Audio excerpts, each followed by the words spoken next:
For clarity, the following demonstration includes only a single victim. As you approach, check the scene and situation and make sure that it is safe. Assess the nature of the crash, the mechanism of injury it suggests, and the extent of damage sustained by the car.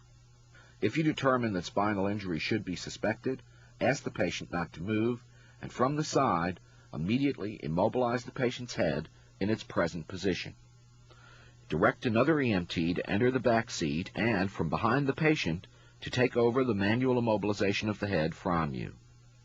If the head is rotated or on an angle, the EMT providing the manual immobilization from behind the patient should carefully move it into the neutral inline position, unless contraindicated.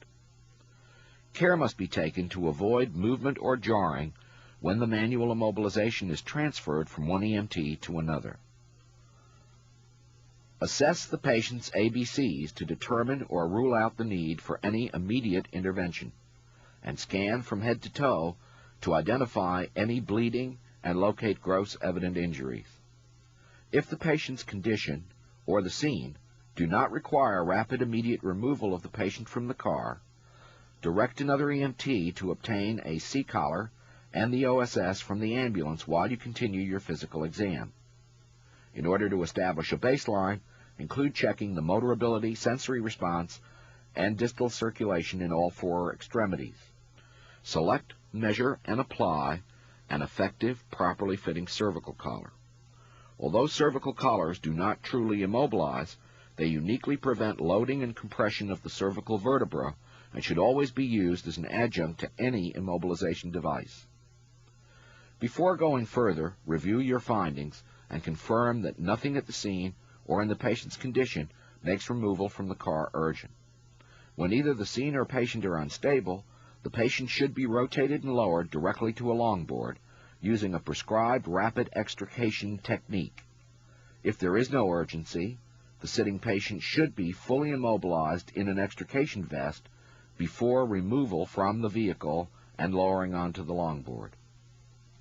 The Oregon Spine Splint 2 is designed to be used by EMTs, first responders, and other responders who are trained and certified or recognized to provide pre-hospital care by their state EMS or military emergency care systems.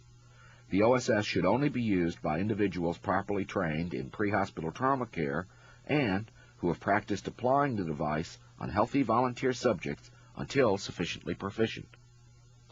Like any spinal immobilization technique, the OSS II is best applied by 3 EMTs, one at each side and one behind the patient.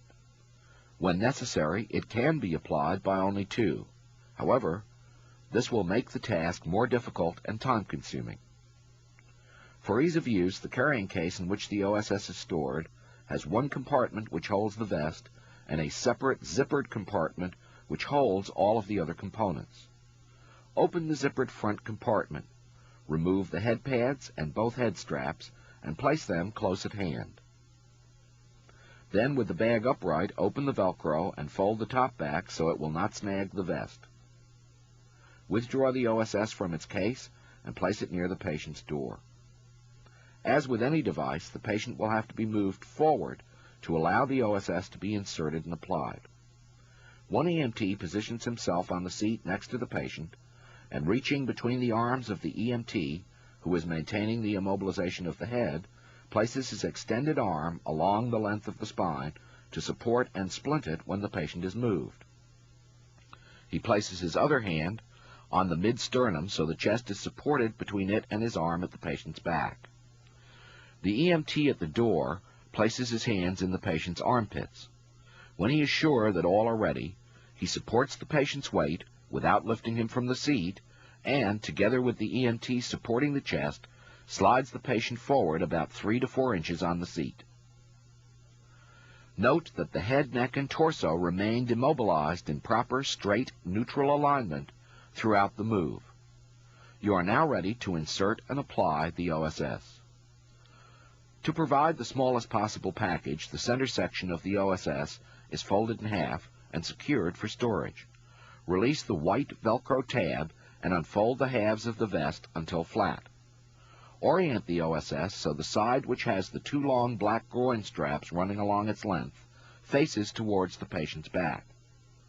Lower the vest and angle it so the head end is facing the spine, then lift the vest up carefully, inserting it between the arms of the EMT who is maintaining the head immobilization from the back seat. When the bottom of the vest is just above the level of the seat, move it into the car so the vest is on the seat bottom and rests aligned approximately along the center of the seat back. The long black groin straps are stored separately along the back of the vest, so they remain secured out of the way while the OSS is inserted, but then can be released and prepared on the seat before releasing the other straps to prevent fouling. It is essential that both groin straps be released and laid on the seat next to the patient before going any further.